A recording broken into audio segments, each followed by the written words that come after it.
this in English so you can understand what I'm saying. I have translation. No, I know you have translation, but I just want to make sure you get it right.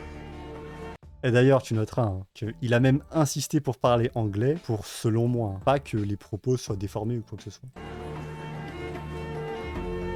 There will come a day that we will see far more radical extremists and terrorists coming out of Europe because of the lack of decision making, trying to be politically correct, or assuming that they know the Middle East and they know Islam and they know the others far better than we do.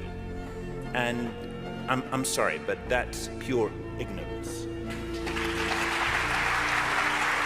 Waouh, 2017 cette vidéo. Voilà, on en est 8 ans plus tard, où t'as une montée de la droite dans basiquement toute l'Europe et même l'Occident parce que Trump a gagné. Et justement, le problème que tu vois, c'est les problèmes de migration. Après, si on revient un peu plus en Europe, c'est très clairement les problèmes liés à la sécurité, l'immigration, d'extrémisme comme il le dit. Est-ce qu'on n'est pas en plein dedans? Et il a prévenu de ça en 2017. Le ministre des Affaires étrangères des Émirats Arabes Unis. Est-ce que c'est pas la même chose que tu vois aujourd'hui? Sous couverture de politiquement correct, pour éviter de tomber dans, tu sais, les mots qui sont employés à tort et à travers, comme le racisme, qui aujourd'hui ne veut vraiment plus rien dire pour nous, parce qu'il est tellement utilisé pour tout et n'importe quoi que, moi je vous dis très clairement aujourd'hui, hein, si quelqu'un me traite de raciste, je pourrais même pas prendre ça au sérieux, parce que, je sais mieux que quiconque ce qu'il y a dans ma tête, donc je sais que c'est pas le cas, et d'autre part, comme je le vois partout, il y a des gens qui sont traités de tous ces mots-là, là, qui visent à mettre une étiquette, ils sont utilisés à tort et à travers, donc comment prendre ça au sérieux quand t'as des personnes qui pensent sincèrement que t'as 40% de la population qui sont foncièrement racistes. En tout cas, ouais, tu vois, celle-là, je trouve qu'elle est importante. Elle est vraiment importante parce qu'elle vient vraiment de quelqu'un qui s'y connaît, tu vois, je pense que entre des Européens et quelqu'un qui a grandi et qui même son quotidien est d'être dans la culture islamique, je pense que des deux, je préfère me référer à cette personne-là, à cette dernière, pour ce qui est des problèmes d'extrémisme, etc.